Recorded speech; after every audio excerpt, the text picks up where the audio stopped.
Alright, welcome back to part 2. I think today we're going to try working on this internal dash harness. So, after the intro, we'll get into it.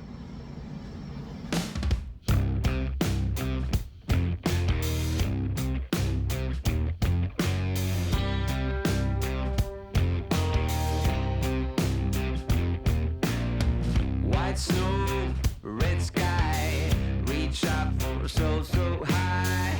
Blue eyes, fake cry, beware of the fox tonight.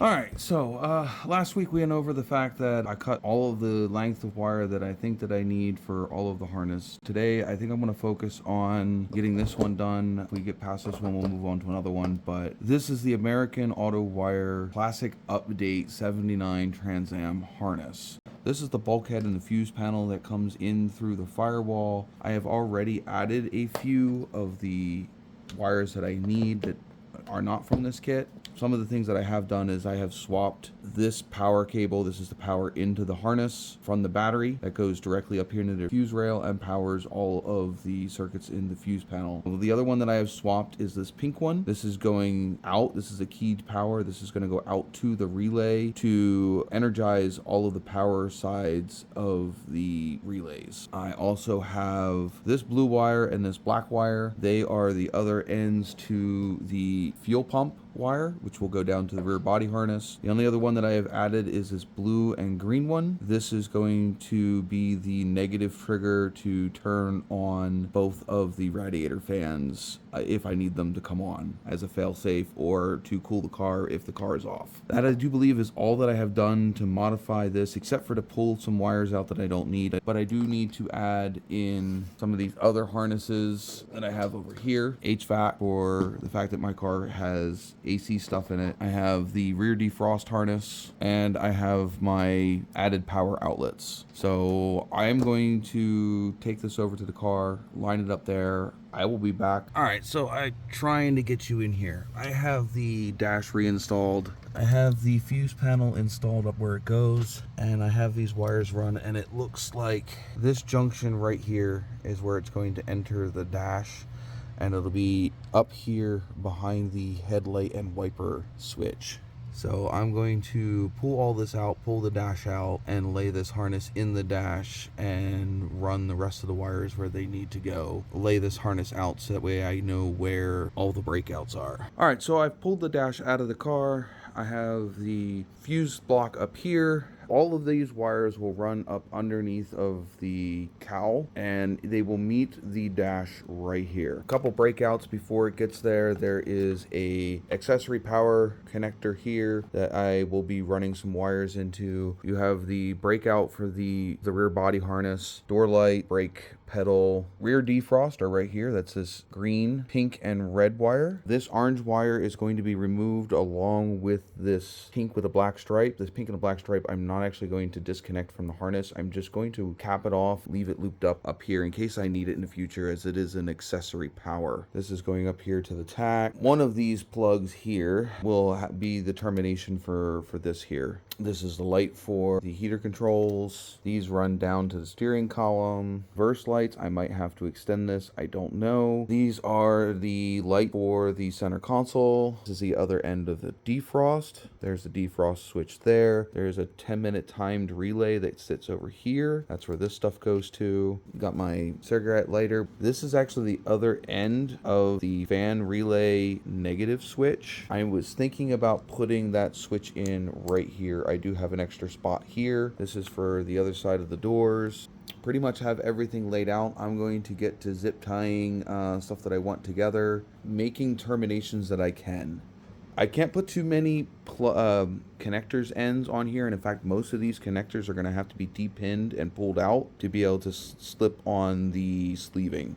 Well, I'm going to stop for the night. It is pretty late. I have the whole harness ready to be shrink wrapped or shrink tubed, sleeved, and the ends terminated. Everything is ran where it's going to run.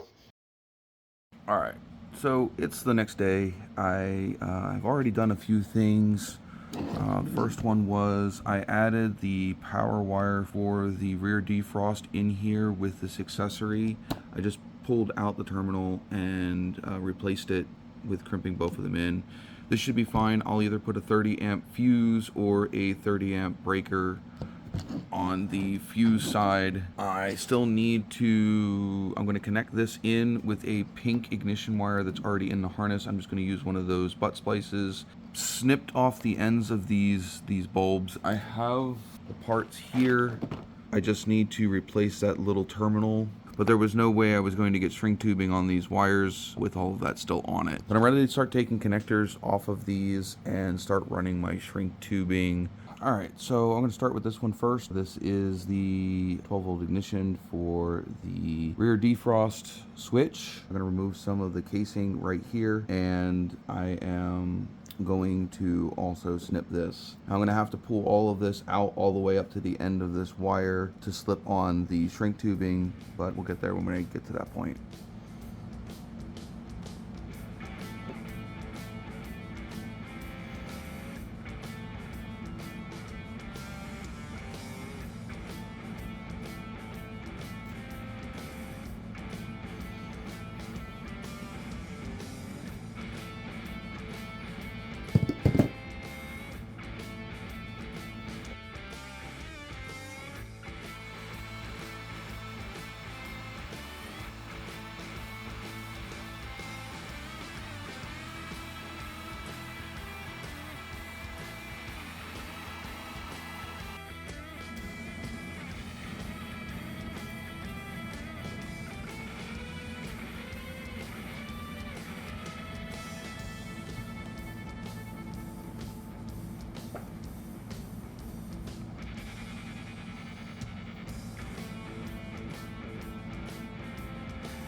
I have most of the big bulky connectors off and all the stuff grouped.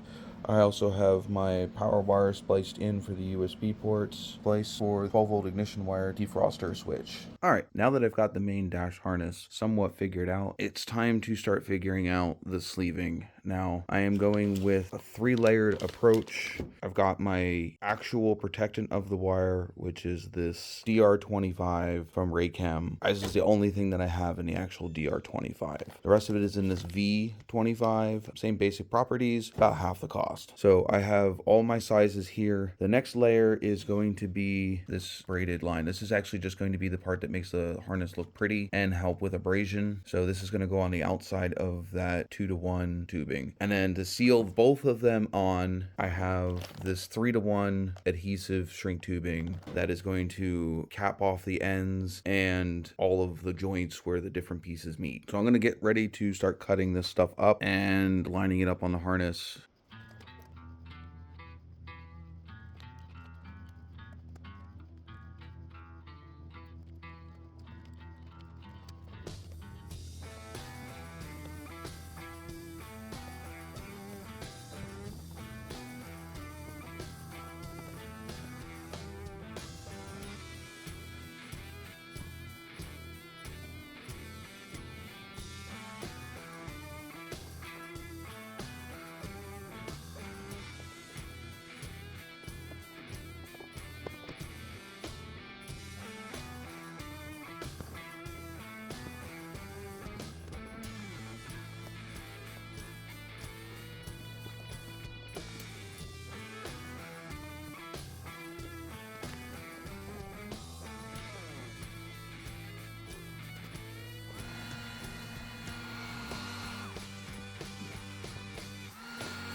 So this is start of night 2. I think it actually might be the third night because I did some last weekend. But I have a majority of this in the first layer of shrink wrap.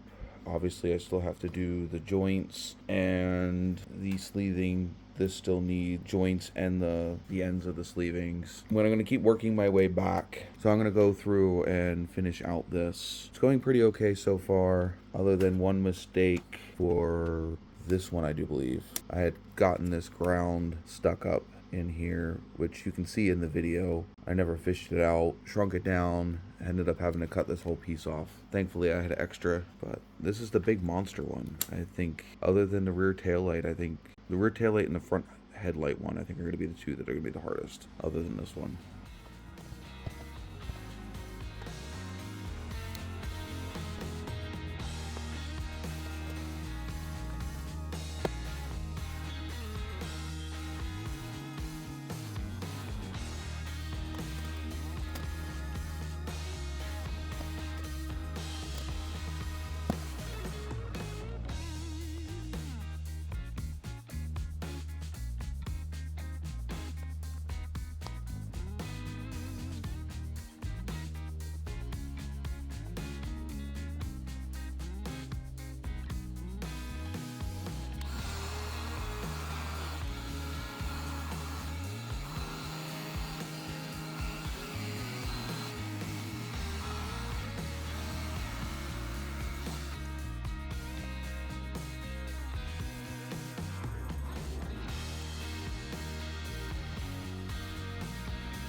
Alright, so I think that I'm going to end this video here.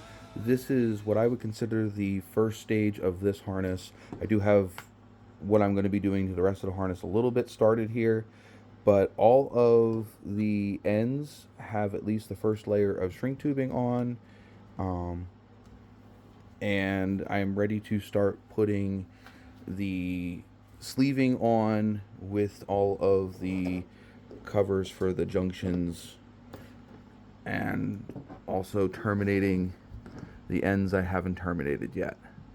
So I'm going to end this video here. If you haven't yet, hit the subscribe button, hit the like button, leave me a comment about what you think so far, and if you made it this far, let me know what your favorite car is. All right. By the way, also, don't forget to check out Novatazz.com. All right. Catch you later.